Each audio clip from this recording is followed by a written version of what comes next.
Hello, LS students. How are you today? Today we are going to talk about the resting and action potential. Nerve cells have a potential difference of minus 70 millivolt across the plasma membrane. This resting potential is correlated with the differences in ion concentrations on either side of the plasma membrane, ECM and ICM. Resting membrane potential. The membrane will read minus 70 millivolt. It is in the polarization state. The sodium and potassium voltage-dependent channels are closed. The concentration of Na plus ions is 140 millimole per liter in the extracellular medium, which is much greater than that in the intracellular medium, 14 millimole per liter.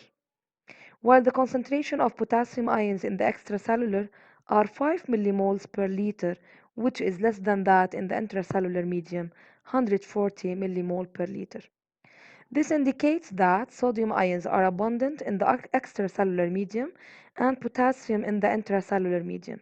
So Na plus out is greater than Na plus in, while K plus in is greater than K plus out. Therefore, the origin of the resting membrane potential is the unequal distribution of ions in the extracellular and intracellular media in a neuron. So the membrane potential or the resting membrane potential, usually the cytoplasm is negatively charged from minus 20 to minus 100 millivolts. It depends upon ions present, the permeability and electrochemical gradients. Passive transport. It doesn't require energy in order to take place. The sodium potassium pump or ATPase enzyme, it maintains the prevention of equilibrium between Na plus and K plus ions by using ATP. It brings K plus that left the cell from the extracellular medium back to the intracellular medium and brings sodium ions that entered the cell back to the extracellular medium. The intracellular medium is negatively charged due to the exit of potassium ions to the extracellular medium by passive transport.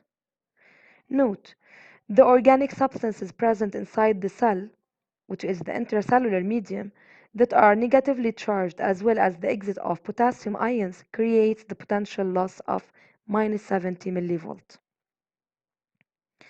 The active transport. It requires ATP to take place. The presence of ions is the origin of potential difference between the media. Concentration gradient from more concentrated to less concentrated medium. The active transport is against the concentration gradient and requires ATP. ATP allows the return of Na plus to the extracellular medium, outflow of sodium. The same mechanism is used with K plus to allow the return of K plus into the intracellular medium. During the refractory period, there is no message that can be conducted since the channels of K plus and Na plus are still open, already in D, Re, and hyperpolarization state. The action potential. During depolarization state, the membrane potential will read plus 30 millivolt. During this stage, Na plus channels will open, K plus channels are still closed, Na plus ions will rush inside, canceling the negative charges and adding a lot of positive charges. So in this case, Na plus out is less than Na plus in, while K plus in is greater than K plus out. During the repolarization state, in this case, the membrane potential reads minus 70 millivolt.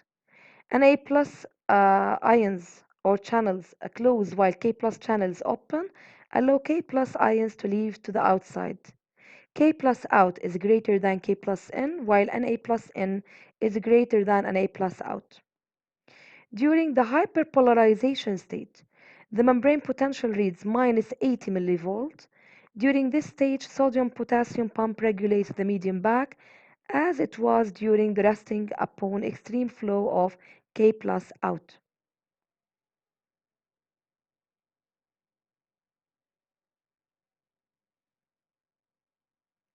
Finally, at the end of this session, hope you have a great day and see you soon.